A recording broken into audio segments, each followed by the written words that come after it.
Hi everyone, how are you today? How's everyone? Okay, I take direction here, by the way. Anyhow, so this is an incredibly interesting piece. It's one of the most interesting pieces we've ever seen.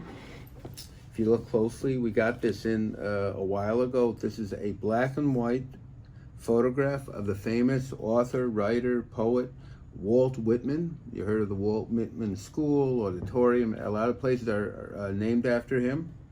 And this is a postcard that I'm going to read to you. And I'm going to go back and forth and play just a little game with you of how I came to the conclusion that this is all original. All right? So I'm going to read this first postcard to you, okay? Let's go. It says, London, Ontario, Canada, July 25th. Thanks for your kind invitation, which has reached me here. Should be delighted to accept it and be written you all, but I just start tomorrow morning on a three week trip over the lake, the St. Lawrence, and up the Sagaway. I have been pretty ill, but I am now better, and the doctor thinks the trip will do me good. We all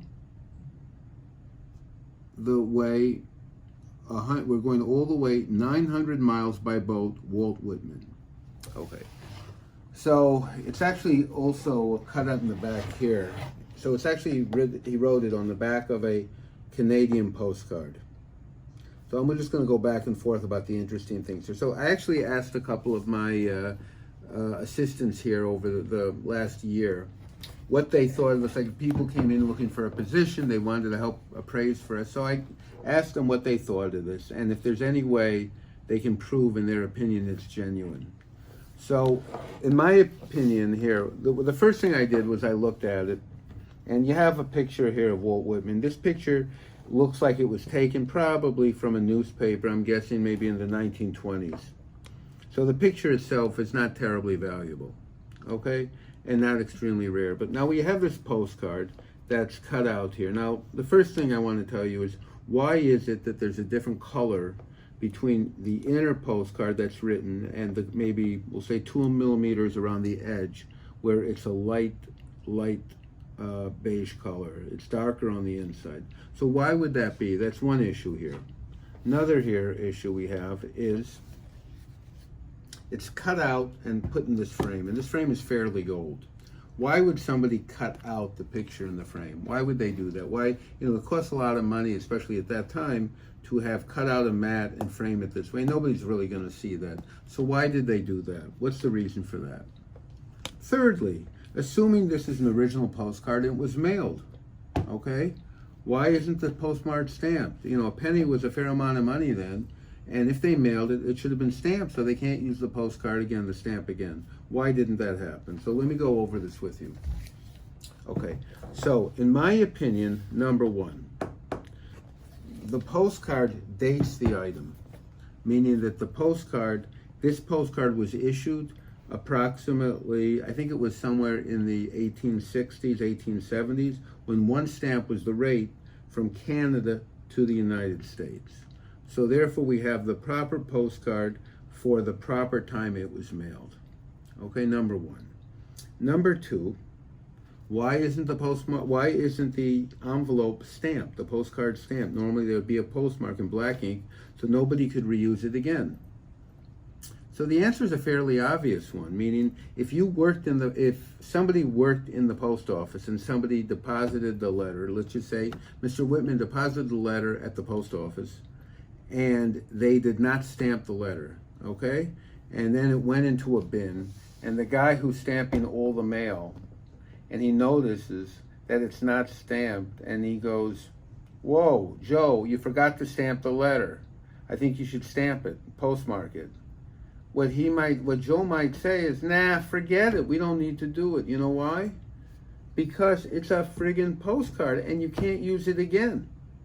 So therefore, it's not like an envelope that you have a letter inside that they could resend, but it's a postcard. So since it doesn't have the ability to be used again, I think they just said, you know what, forget it. It doesn't have to be postmarked.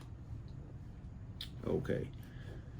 Now we have a address here, and it says it was written to F.B. Sanborn in Concord, Massachusetts. Okay. So what's unusual about that? Well, number one thing that's unusual is it doesn't have an address. It just says F.B. Sanborn. So why wouldn't they have a street address, 32 Main Street? Well, the answer is because at that time, these were very small towns, and the postmaster knew whoever lived there. So you did not have to put your street address on the envelope.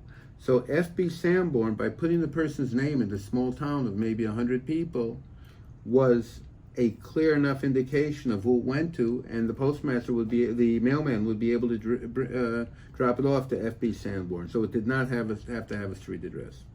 Okay, another point is, which is very cool, F.B. Sanborn happened to be a famous person. He was one of the first abolitionists. Those are the people that would fought against slavery, and he started fighting against slavery, I think, at 13 years old. So he was actually a friend who wrote Walt Whitman inviting him probably to speak at one of his conventions. That's my understanding. Now, the fact that this was cut out is pretty cool too. So, in my opinion, this is what happened. Walt Whitman wrote this letter to F.B. Sanborn, who invited him to this event conference, okay? And this was done probably in the 1880s. And then what happened was when Mr. Sanborn got the letter, okay, perhaps maybe 20 years later, maybe 1900, 1910, he or his son wanted to preserve it and display it. So he framed it in a frame covering the outside of the letter. So when it was framed in that letter, the outside of the frame was covered up, and therefore it was shielded from the sunlight. That's why you have the discoloration of the inside of the letter and not the outside, because the outside was covered by a matte frame, number one. Number two is, that also makes sense why, if you look closely over here, again, this was cut out here, and you have tape stains on the back of this piece. So the tape stains were to show the back of this postcard that Sanborn or his son had it framed to show that, hey, we have a letter here from Walt Whitman. He wrote it to my father directly. So you have these tape stains that were put in probably about 1920. And then what happened was, again, the tape stains stained it a little, and then this was reframed. Probably it was reframed, I'm guessing the way this looks, probably about 1940. So about 8 years later, it's been in this original frame. So I think everything about it, understandably, you have an explanation for the tape stain. All this writing is clearly original, signed by Walt. Beautiful content, beautiful letter, writes about his doctor and sickness, saying how he wanted to attend. You have a very famous guy here who fought against slavery, Mr. Sanborn, who invited him, who had it displayed, tape stained, everything like that. So all that makes perfect sense, and I think it's just a beautiful story, a beautiful, what I call appraisal and historic figuration on how we came to figure out what this item was, whether it's authentic, and I thought this is just really an incredible piece of history. And these are the type of things we like to do here, is to authenticate and appraise all these items. We will buy them and appraise them for our personal collection and pay very, very strong prices for anything collectible. You can contact us at the number below or text us there. And we're located on 57th Street, New York. So anytime you can come in here in New York, we're open 6 days a week. We have a massive collection. So if you're interested in buying or selling any rare autographs or collectibles, please contact us, and we'll be happy to also appraise your items as well. Till next time, we'd like to say goodbye to everyone and have a nice night.